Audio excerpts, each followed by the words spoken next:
Today வீடியோல நம்ம பார்க்க போற டாபிக் ஆஞ்சல் ஒன் டிமேட் அக்கௌண்ட்ல பேங்க் அக்கௌண்ட் எப்படி ஆட் பண்றது அப்படின்னா இந்த வீடியோல நம்ம பார்க்க போறோம். டிமேட் அக்கௌண்ட் ஓபன் பண்றப்போ ஒரு பேங்க் அக்கௌண்ட் ஆட் பண்ணிருப்பீங்க. அந்த அக்கௌண்ட் இல்லாம இன்னொரு பேங்க் அக்கௌண்ட் நீங்க ஆட் பண்ணும் அப்படின்னு நினைச்சீங்கன்னா ஆஞ்சல் ஒன் டிமேட் அக்கௌண்ட்டை ஓபன் பண்ணுங்க. ஓபன் பண்ணதுக்கு அப்புறம் ஹோம்ல இருக்கும், அதை அக்கௌண்ட்ஸ் அப்படின்ட்டு கிளிக் பண்ணுங்க.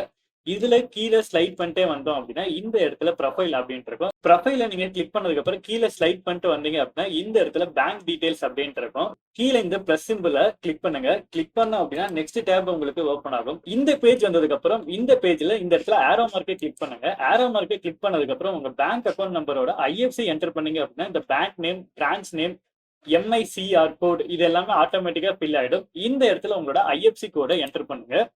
ஐஎஃப்சி கோடு என்டர் பண்ணதுக்கு அப்புறம் அந்த பிரான்ச் அதெல்லாம் ஃபில் ஆயிடும். என்டர் பண்ணதுக்கு அப்புறம் நெக்ஸ்ட் வந்து பாத்தீங்க அப்படின்னா உங்களோட அக்கௌண்ட் டைப் வந்து சேவிங்ஸா கரண்டா அப்படின்ட்டு கேக்குது. நம்ம வந்து சேவிங்ஸ் அக்கௌண்ட் தான், அதனால சேவிங்ஸ் அப்படின்னு கிளிக் பண்ணிடுங்க. கிளிக் பண்ணதுக்கு அப்புறம் உங்களோட பேங்க் அக்கௌண்ட் நம்பரை இந்த இடத்துல என்டர் பண்ணுங்க.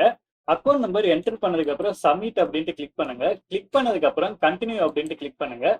கிளிக் பண்ணதுக்கு அப்புறம் நீங்க Aanchal one demat account open பண்ண அந்த மொபைல் நம்பருக்கு ஓடிபி வரும். அந்த ஓடிபியை இந்த இடத்துல என்டர் பண்ணுங்க. இந்த இடத்துல ஓடிபி நீங்க என்டர் பண்ணிட்டு கிளிக் பண்ணோம் அப்படின்னா நமக்கு இந்த இடத்துல வந்து பாத்தீங்க அப்படின்னா பேஜ் வந்து லோட் ஆகும். ஸோ ஓடிபி என்டர் பண்ணதுக்கு அப்புறம் நம்மளோட ரிக்வஸ்ட் வந்து பாத்தீங்க அப்படின்னா அவங்க அக்செப்ட் பண்ணிட்டோம் அப்படின்ட்டு சொல்லிட்டு அதுக்கான ரெஃபரல் நம்பர் வந்து பாத்தீங்க அப்படின்னா கொடுத்துருப்பாங்க. ஸோ இப்போ நம்ம அப்ளை வந்து பாத்தீங்க அப்படின்னா பண்ணியாச்சு. அகைன் நம்மளோட ஆஞ்சல் ஒன் டிமேட் அக்கௌண்ட்ல வந்துட்டு இந்த இடத்துல ஆட் பேங்க் அக்கௌண்ட் அப்படின்ட்டு அந்த பிளஸ் சிம்பிளை கிளிக் பண்ணுங்க. கிளிக் பண்ணதுக்கு அப்புறம் இந்த இடத்துல நம்மளோட ரிக்வஸ்ட் வந்து பாத்தீங்க அப்படின்னா அண்டர் ரிவியூல இருக்கு அப்படின்ட்டு அதோட ப்ராசஸ் ஸ்டேட்டஸ் வந்து பாத்தீங்க அப்படின்னா இருக்கும். இந்த ப்ராசஸ் கம்ப்ளீட் ஆன உடனே உங்களோட பேங்க் அக்கௌண்ட் வந்து பாத்தீங்கன்னா இந்த இடத்துலயே ஆட் ஆயிரும். ஸோ ஆஞ்சல் ஒன் டிமேட் அக்கௌண்ட்ல நீங்க பேங்க் அக்கௌண்ட் ஆட் பண்ணும் அப்படின்னு நினைச்சீங்கன்னா இந்த மாதிரி அப்ளை பண்ணீங்க அப்படின்னா உங்களோட பேங்க் அக்கௌண்ட்டை ஆட் பண்ணிக்க முடியும். இந்த வீடியோ உங்களுக்கு யூஸ்ஃபுல்லா இருக்கும் அப்படின்னு எதிர்பார்க்கிறேன். இந்த மாதிரி யூஸ்ஃபுல்லான வீடியோஸ் பார்க்க மறக்காம நம்மளோட சேனலை சப்ஸ்கிரைப் பண்ணுங்க. Have a great day guys.